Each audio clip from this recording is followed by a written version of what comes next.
शायन बेटा, I am sorry.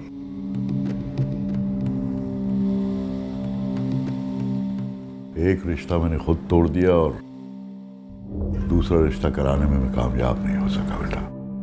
Sorry. बाबा आप क्यों सॉरी बोल रहे हैं? शायद मेरा नसीब ही ऐसा है, और इसमें मैं और आप क्या कर सकते हैं। और एक और बात बाबा, बहुत हो गई दुश्मनी दुश्मनी। जितना दर्द मेरी बहन को मिल चुका है, उससे कहीं ज्यादा दर्द हम सुहा को दे चुके हैं। कब तक करते रहेंगे आंसुओं में इजाफा?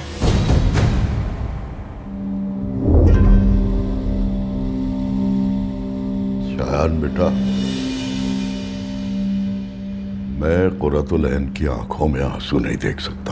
मैं भी नहीं देख सकता अपनी बहन की आंखों में आंसू, और ना कभी देखना चाहता हूं।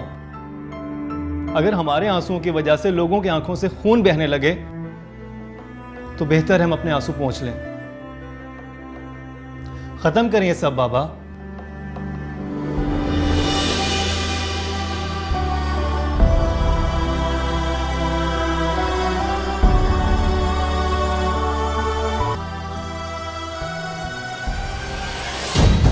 खेल का मैदान हो या सियासी जंग, इस हार और जीत का मजा तो चखना है। बस आप मेरा साथ देते रहें तो इस बार नवाब साहब को नाको चने चबवा दूंगा। किसे नाको चने चबवाए जा रहे हैं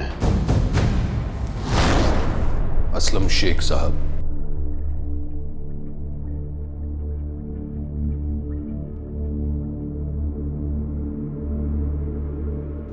एसपी साहब, आप हमारे दफ्तर में खैरियत तो है ना? अल्हम्दुलिल्लाह।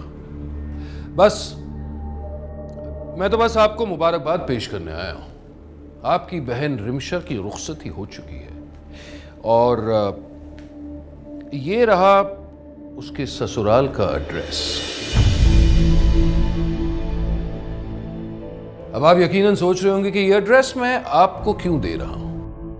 सिर्फ इतना बताने कि आप या आपके आदमी इस घर के इर्द गिर्द नजर नहीं आने चाहिए, क्योंकि आज से रिमशा की हिफाजत का जिम्मा मेरा है।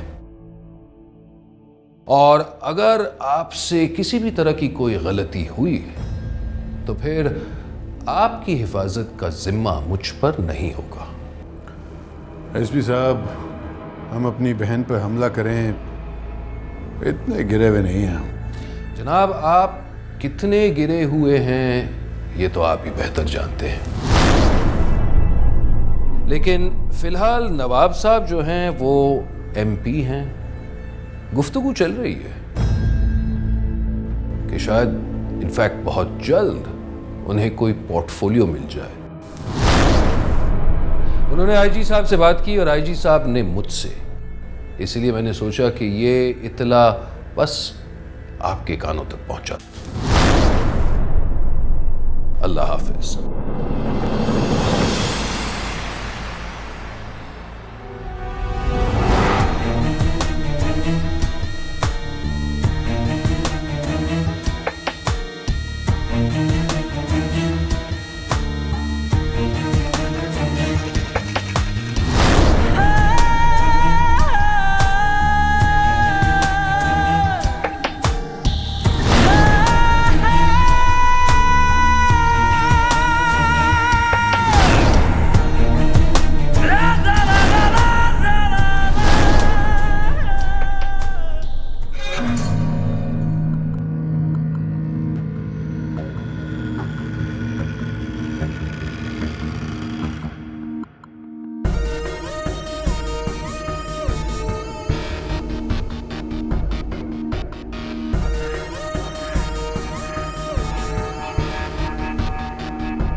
अस्सलाम वालेकुम।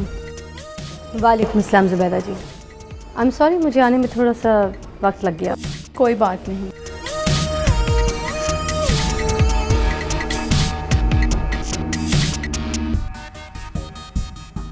ये लीजिए।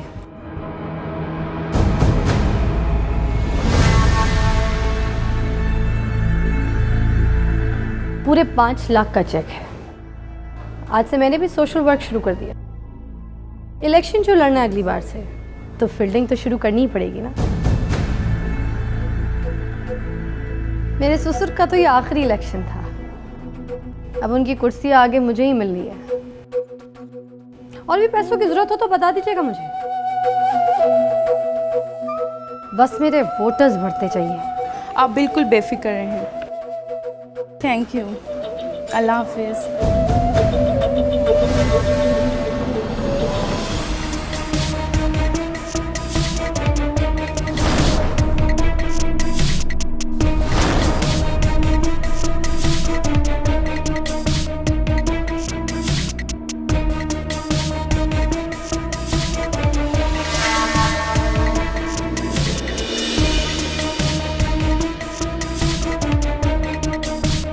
अस्सलाम वालेकुम भाभी जान। वालेकुम अस्सलाम।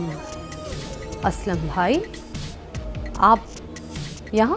जहां आप वहीं हम। भाभी जान, जितनी इंफॉर्मेशन आपके बारे में मुझे है वो ये कि आप चचा जान की जगह लेना चाहती हैं,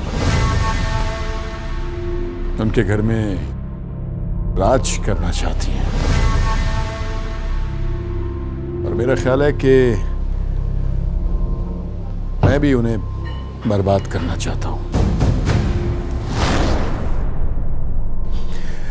कहीं ना कहीं मेरी और आपकी चाहत एक ही है।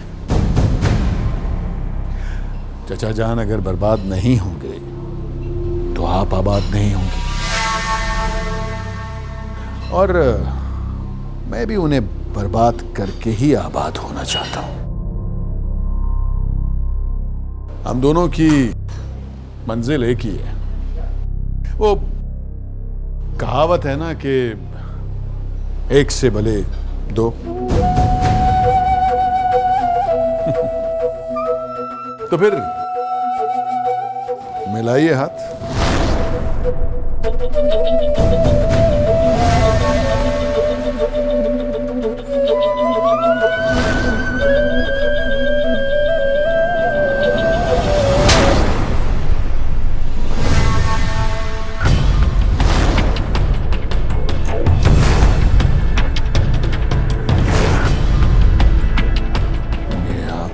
अच्छा नहीं किया।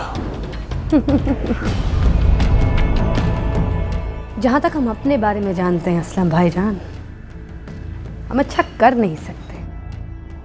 हम भी आपके खानदान की बहू हैं असलम भाई। बहू की इज्जत करना सीखें, बहू का एहतराम करना सीखें। बहू को सलाम किया जाता है, बहू को दुआएं दी जाती हैं, बहू के साथ हाथ नहीं मिलाया जाता।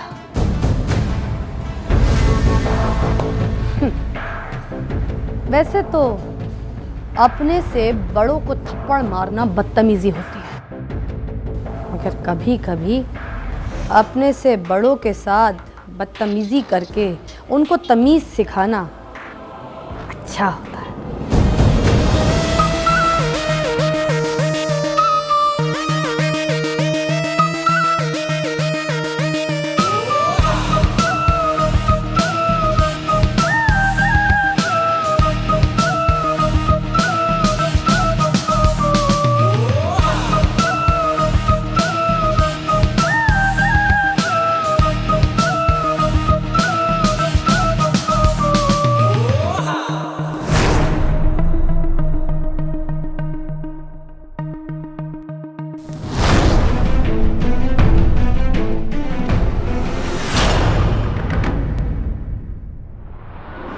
जी दानिश साहब, आप फिक्र न करें, आपका काम हो जाएगा।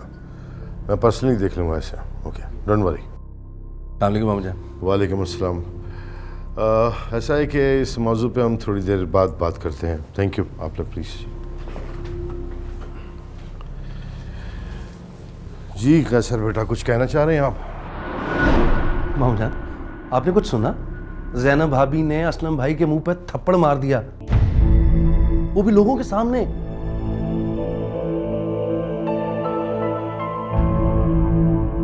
मामू जान, आप मुस्कुरा रहे हैं। हम लालच की इंतहा देख रहे हैं कैसर बेटा।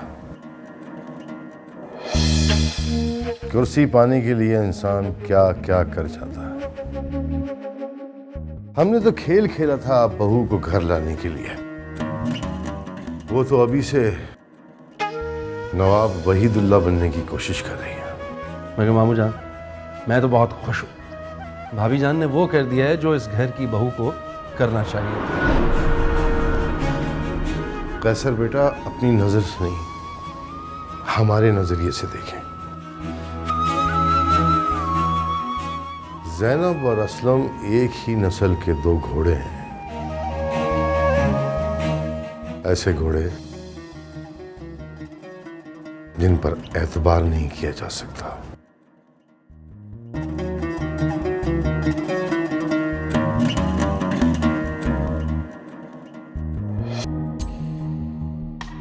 ज़ैनब, कहाँ से आ रही हो? वो फुप्पो यतीम खाने गई थी डोनेशन देने के लिए। हमने सुना है कि तुमने असलम पर हाथ उठाया, वो भी भरे मजमे में। वो मुझसे दोस्ती का हाथ मिलाना चाहता था इस घर की बर्बादी के लिए। एक जिम्मेदार बहू होने के नाते आप खुद ही बताइए मुझे क्या करना चाहिए था? मना कर देती उसको। सोचा था मैंने कि मैं मना कर दूंगी उससे, वो फिर ट्राई करता।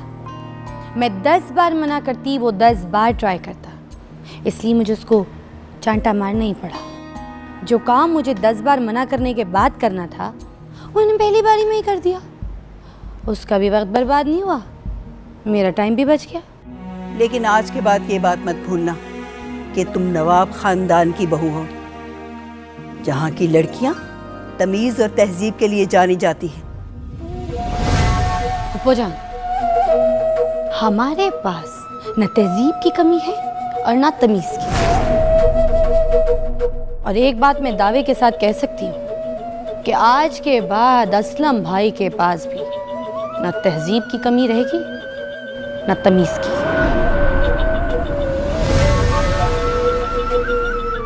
चलती हूँ।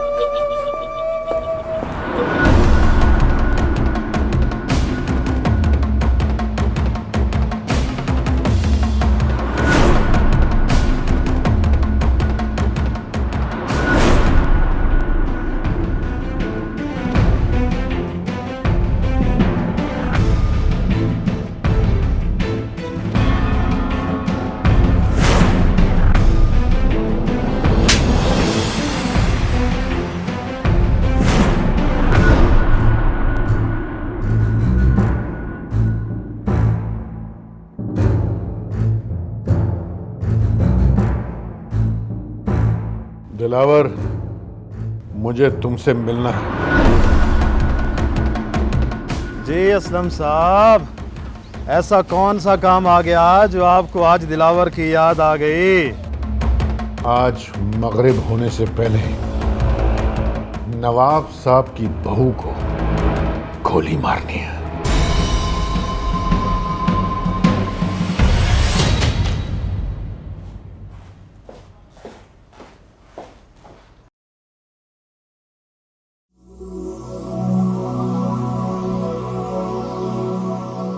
यही पूछने आई हो ना कि मैं कुछ पूछने के लिए नहीं आई, आपको चाय देने के लिए आई हूँ। अच्छा, नहीं नहीं नहीं, तुम ये ज़रूर पूछने आई हो कि आज हर एक की ज़ुबान पर ज़ैनब ज़ैनब है, छोटी बहू का कोई नाम नहीं।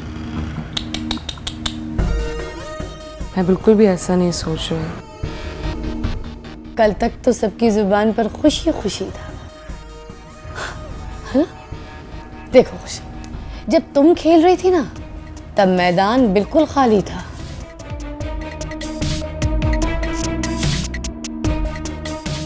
अब मैं सामने खड़ी हूं, अब खेल के दिखाओ। अभी तो लोगों की जुबान पर ज़ैनब का नाम आना शुरू हुआ है, और ये बात तब तक नहीं रुकेगी जब तक लोगों के जहन से तुम्हारा नाम नहीं निकल जाता। भाभी जान, मेरी आपसे दुश्मनी क्या है? हाँ, तुम हो क्या? तुम्हारी औकात क्या है जो ज़ैनब तुमसे दुश्मनी करेगी? चलो निकलो, गेट आउट।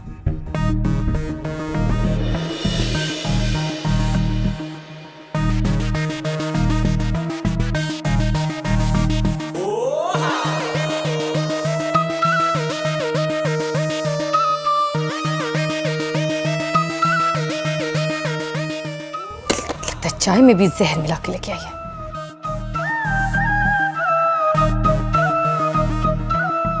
रंगीली, रंगीली मर गई है क्या?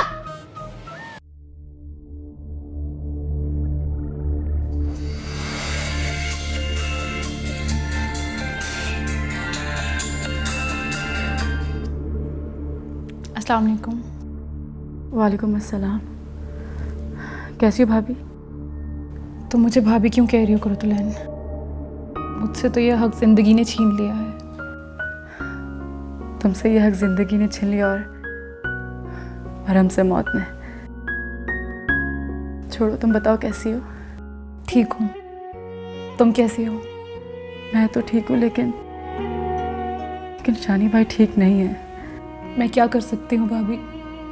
ये दर्द और तड़प तो मेरी जिंदगी का भी हिस्सा है। अब बहुत मुश्किल लगता है कि कुछ भी ठीक हो, लेकिन फिर भी मुझे उम्मीद है कि कोई फरिश्ता आएगा और सब ठीक कर देगा। मुझे अल्लाह पर और अपने प्यार पर पूरा भरोसा है। सुहा मुझसे उनकी तड़प और उनकी तकलीफें नहीं देखी जा रही।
हेलो। असलम, तुम्हें ज़ैनब ने चांटा मार दिया? बहुत बुरा हुआ। अच्छा हुआ या बुरा इसका तो पता नहीं, लेकिन इतना पता चल गया है कि अब लड़ना कैसे है। अब वक्त आ गया है खून बहाने का। बहुत खून बहेगा अब। जल्दबाजी में कोई गलत कदम ना उठा लेना। कदम तो उठ चुका है, सही या गलत तो वक्त ही बताएगा। गलत कर रहे हो, सब्र से काम लो। सब्र तो अब कब्र में ही मिलेगा।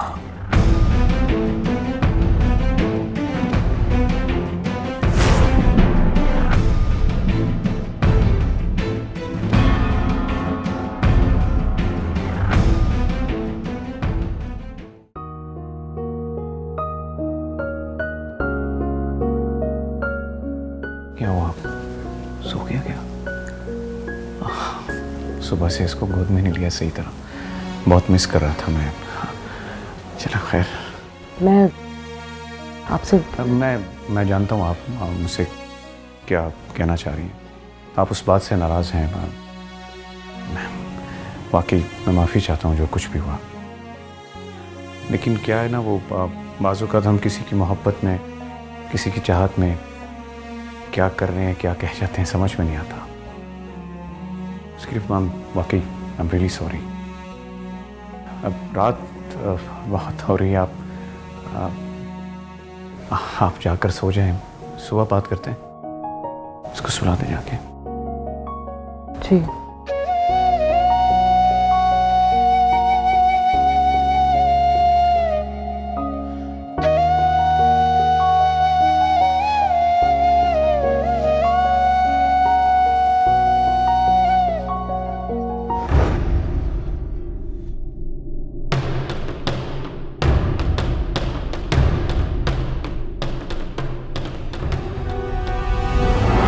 अस्सलाम वालेकुम भाईजान, बड़े दिनों बाद याद किया है। खैर तो है, क्या बात है? नवाब साहब की बहू को जान से मारना है। आपको तो पता है भाईजान,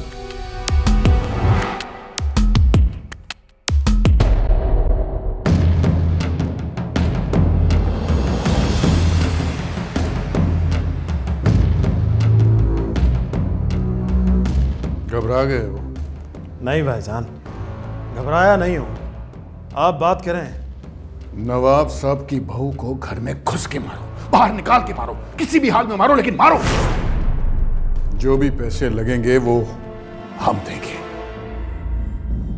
सोच लो, अपनी हैसियत से 10 गुना ज्यादा कीमत मांगोगे तो मिलेगी, लेकिन वो औरत बचनी नहीं चाहिए।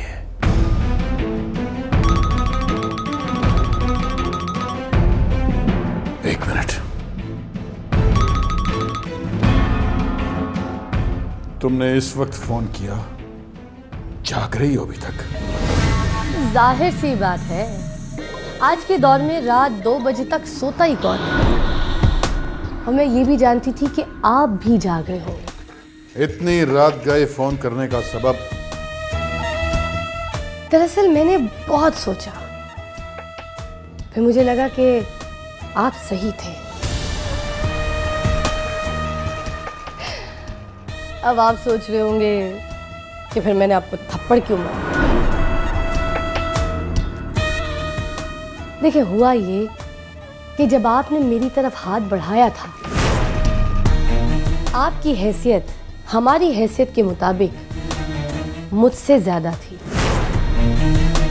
मतलब एक पायदान ऊपर थे आप। मेरे से एक थप्पड़ ने आपको एक पायदान नीचे गिरा दिया। अब आप मेरी बराबरी पर आ गए। आपने ये कहावत तो सुनी होगी ना, दोस्ती और दुश्मनी बराबर वाले के साथ ही अच्छी लगती। देखिए, मुझे आपकी ताकत का तो अंदाजा शुरू से ही था, और अब आपको मेरे से एक थप्पड़ के बाद मेरी ताकत का अंदाजा भी हो गया होगा।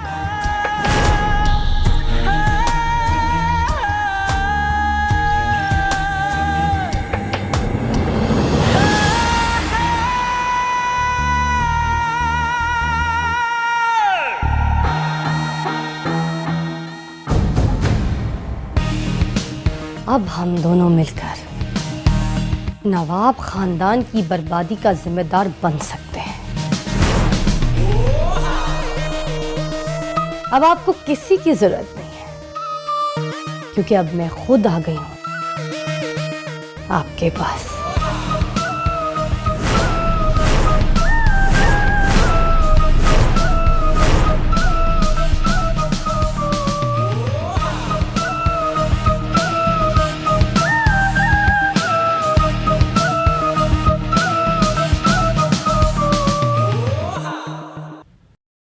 तूफान तो आकर थम गया रंगीली।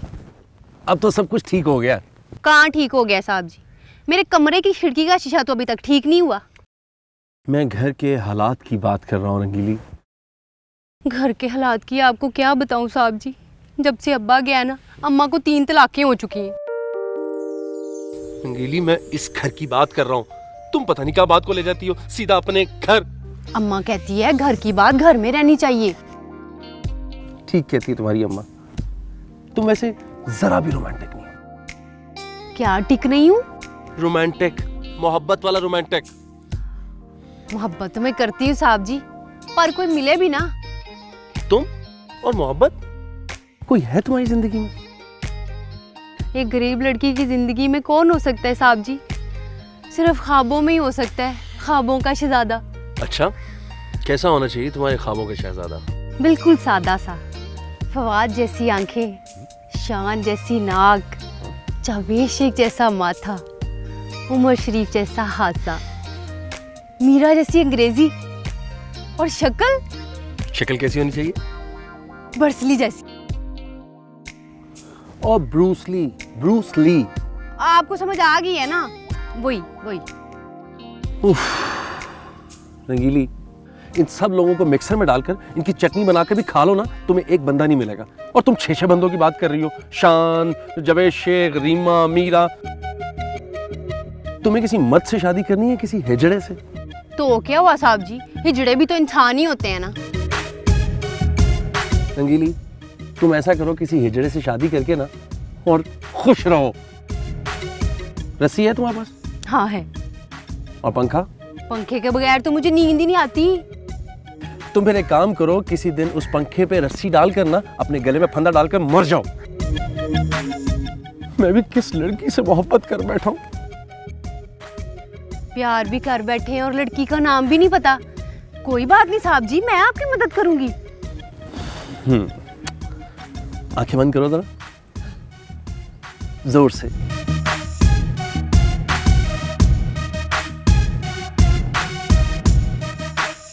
साहब जी, मुझे कुछ नजर नहीं आ रहा। साहब जी, लगता है शर्मा के चले गए।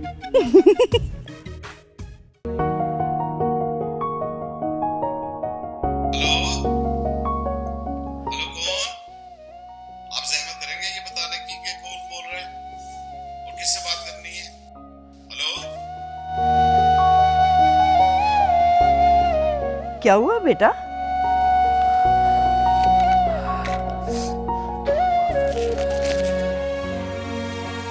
बेटा क्या हुआ? किसका फोन था? अपनी पुरानी दोस्त को फोन किया था, मगर बात नहीं हो पाई। तो आंख में पानी क्यों?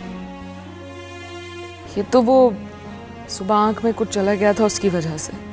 बेटा, जब तुम मेरी उम्र को पहुंचोगे ना, तो तुम्हें पता चलेगा कि झूठ को पकड़ना कितना आसान होता है हम बुजुर्गों के लिए। नहीं फूफो जान, वाकई मेरी दोस्त का फोन था। ठीक है बेटा, हमारे लिए तुम्हारा सच ही हमारा सच है। अच्छा, वो बहू बुला रही है, मैं तुम्हें यही बताने के लिए आई थी। जी।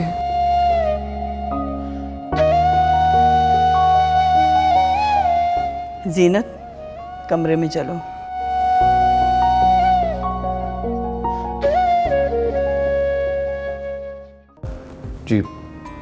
जी वकील साहब, एग्जैक्टली जी। मैं यही चाह रहा था कि मेरी बहन के नाम जो कुछ भी है वो उसके बेटे के नाम मुंतकिल कर दिया जाए। हाँ, ठीक है, मुझे शाम तक का मौका, सिर्फ शाम तक का मौका दे दीजिए। मैं सारी डिटेल उसके बेटे की भेज देता हूँ आपको। Thank you so much. Thank you. अरे भाभी, आप? अरमान भाईजान, किसकी प्रॉपर्टी किसके नाम की जा रही है? वो दरअसल मैं अपने भांजे की बात कर रहा था। दरअसल ज़िंदगी का को पता होता नहीं आजकल कब चले जाएं, तो मैं चाह रहा था कि उसका कम से कम मुस्तकबिल सिक्योर हो जाए। उसी सिलसिले में लॉयर से बात कर रहा था। आप एक काम कीजिए ना, प्रॉपर्टी डीलिंग का काम शुरू कर दीजिए। इसकी जायदाद उसको, उसकी जायदाद इसको। जिसका हक है उसे मिलना चाहिए, मेरा तो ऐसे ही सोचना है। बड़े नेक ख्यालात हैं आपके, माशाल्लाह। क्या करें भाभी, अपनों के लिए करना ही पड़ता है। आप में और हम में शायद यही फर्क है। आप सिर्फ अपनों के बारे में सोचते हैं और हम सिर्फ अपने बारे में। जिंदगी में खुदगर्जी को भी अहमियत मिलनी चाहिए, वरना इस लफ्ज़ का फ़ायदा क्या? इफ़ यू डोंट माइंड भाईजान, तो एक सवाल पूछूं आपसे? जी पूछिए। क्या खुशी वाकई चांद की ही बीवी है?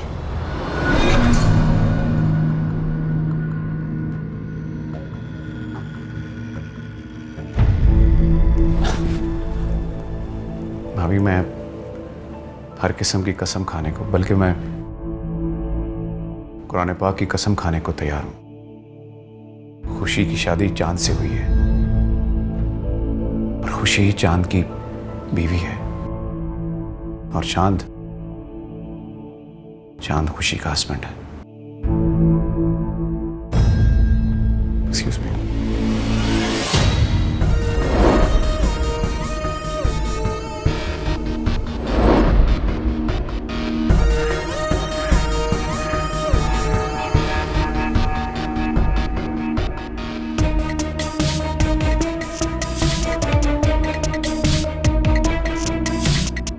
अरे अरमान भाईजान, कस्मों की रस्में तो कब की खत्म हो चुकी।